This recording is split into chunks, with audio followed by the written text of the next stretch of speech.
Have you ever really stopped to think about what makes us tick? I mean, what's the actual operating system that's running our experience of joy, suffering, and literally everything in between? Well, there's this ancient text, the Mahānidānasutta, that claims to have the blueprint. It's kind of like a reverse-engineered map of reality itself, and today we're going to follow it. So our guide for this whole thing is a guy named Ananda, who was the Buddha's main attendant. He's just been shown this incredible theory of cause and effect. It's called dependent origination, and he is just blown away. He basically says, wow, this is so deep, and yet it seems totally obvious to me. You know that feeling, right? When you see something really complex, but it just clicks, and you think, yeah, of course, I get it. But right there, that's where our story takes a really sharp turn. Because the Buddha immediately steps in and says, whoa, not so fast. And this moment, it sets up the central puzzle we're about to dive into.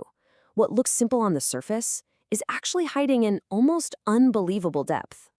Yeah, the Buddha's warning is crystal clear. He says, this isn't just deep, it looks deep, and for good reason. He goes on to say that our failure to really get it is why humanity is so stuck, tangled up like a giant messy ball of string, unable to see how one knot just leads to the next. So for the rest of this explainer, our job is to find one loose end and start pulling.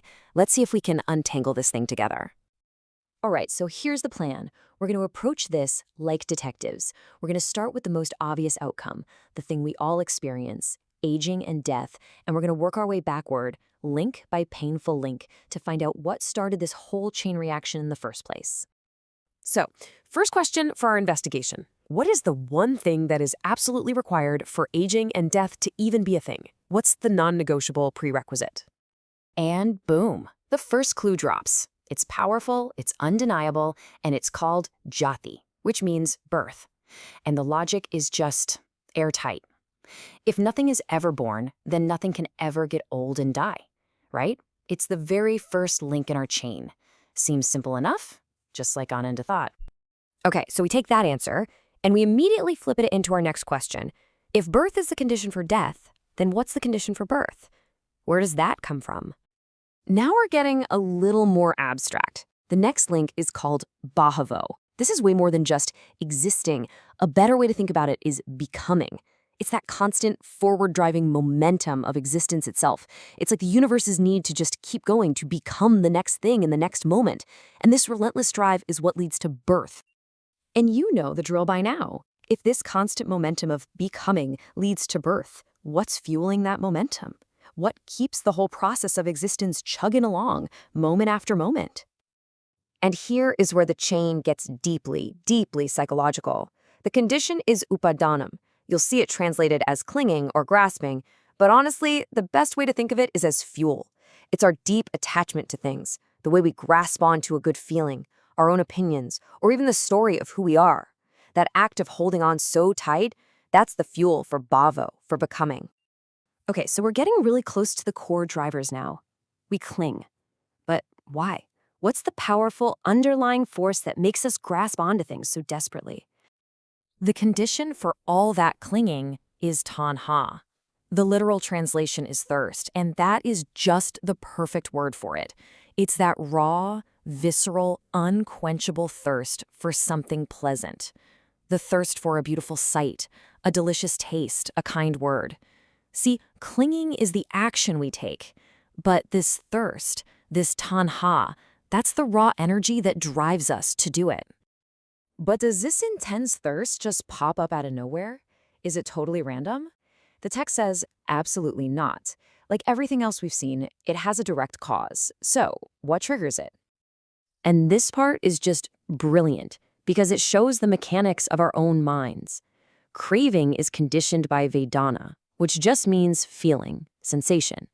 Before we crave anything, we first experience it, and our mind automatically gives it one of three simple tags: pleasant, unpleasant, or neutral. That's it.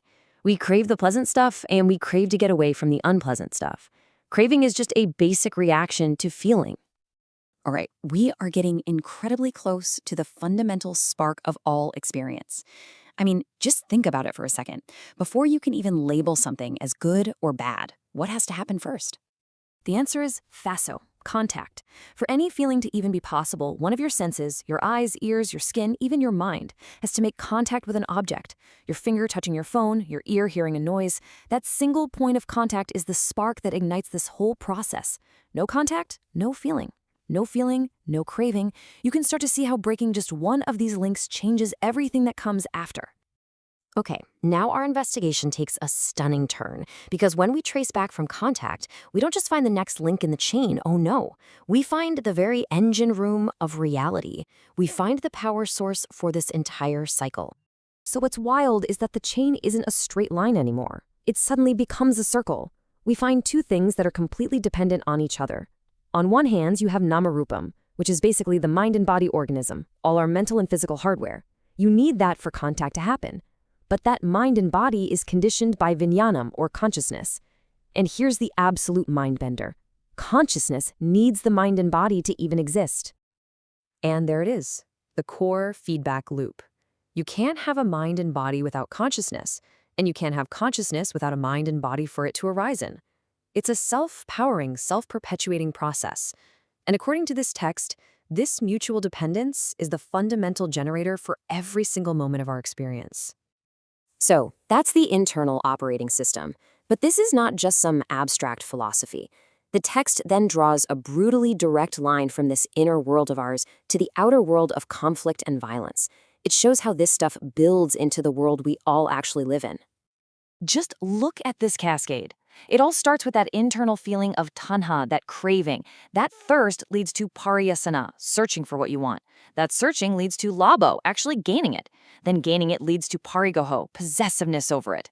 That possessiveness then forces you into arako, which is guarding what you now call yours. And from that desperate need to guard things, the text says, comes the taking up of clubs and weapons, of arguments, quarrels, and disputes, and false speech. An internal thirst literally creates external war. Okay, so that sounds pretty bleak, doesn't it? But here's the crucial point. The whole reason for mapping out this seemingly inescapable chain isn't to make us feel trapped. It's the exact opposite. It's a schematic. Once you understand exactly how the machine works, you can finally figure out where to find the off switch. And the text actually points to a way out. It lists these 8 liberations, which are basically a progressive training of your attention that allows you to systematically step out of the chain reaction. Now, we won't break all of these down right now, but just knowing they exist is the key takeaway. The diagnosis comes with a prescription. There is a path to untangling the knot. And so, after tracing the code of reality from consciousness itself all the way to conflict, we end up right back where we started, with you. This map is thousands of years old, but it claims to describe the software that you are running right now, in this very moment. So the final question is, as you go about your day, can you spot the links of this great chain in action? Can you see that spark of contact, the flicker of feeling, and the fire of craving that's shaping your world?